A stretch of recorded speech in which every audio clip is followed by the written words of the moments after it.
Imagine yourself on the deck of a log cabin nestled in the Rocky Mountains. You're watching a summer sunset light up a spectacular vista spread out before you. You're sitting in a rocking chair, occasionally rocking back and forth, soaking in the scenery and marveling at how the setting sunlight transforms the scene before you every 5 minutes. It's perfectly quiet. While you're in good health, you're in your 80s, so you know that you've lived the lion's share of your life already. As you take in the sunset, you note the parallel in your own life. You're indeed in the sunset of your days on earth. You begin to think back over your 8+ decades of life and honestly evaluate what you've lived for, what you've invested in, how you've spent your time, talent, and treasure. As you sit in that rocking chair, what will you care about most? What will you not care about at all? Don't rush past this. Carefully think about these questions.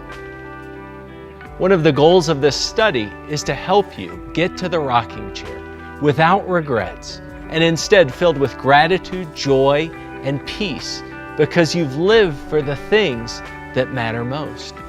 To accomplish this, we want to help you develop clear vision for what you will care about most at the end of your life. What will you care about at the end? We have a family friend who works as a nurse on a cancer ward and regularly spends time with those who are terminally ill. During a discussion on what people care about, she said, "This is what people talk about when they know they don't have much time left. They tell me to spend time with my family, cherish my kids, and love my husband. They know what matters, so they tell me how I should live." These patients declare what eventually all of us will see when we reach the end of our lives. Relationships will be more important than everything else. Throughout the Bible, God gives us vision for what we'll care about at the end of our lives. When the Apostle Paul writes to the Thessalonians, he says, "For what is our hope, our joy, or the crown in which we'll glory in the presence of our Lord Jesus when he comes? Is it not you? Indeed, you are our glory and joy." Notice what will not be our crown or our joy or glory as we one day stand before God.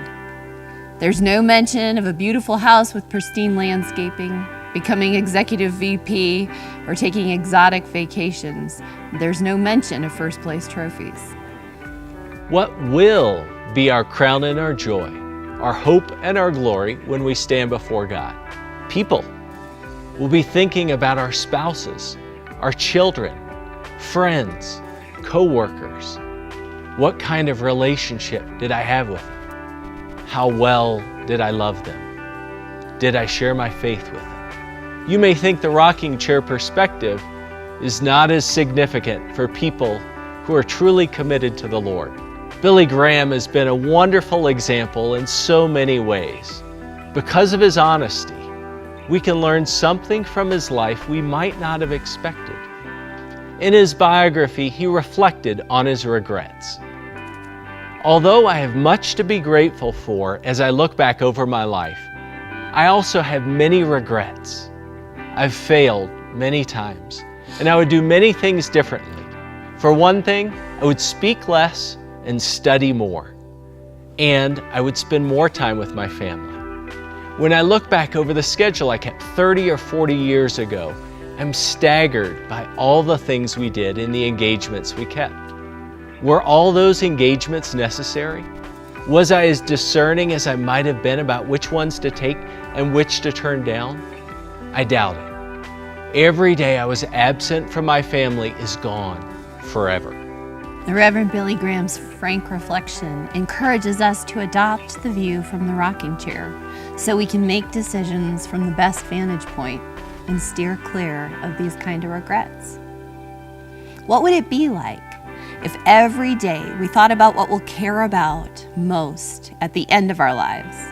If every day we made our choices reflecting the perspective we'll have in the rocking chair?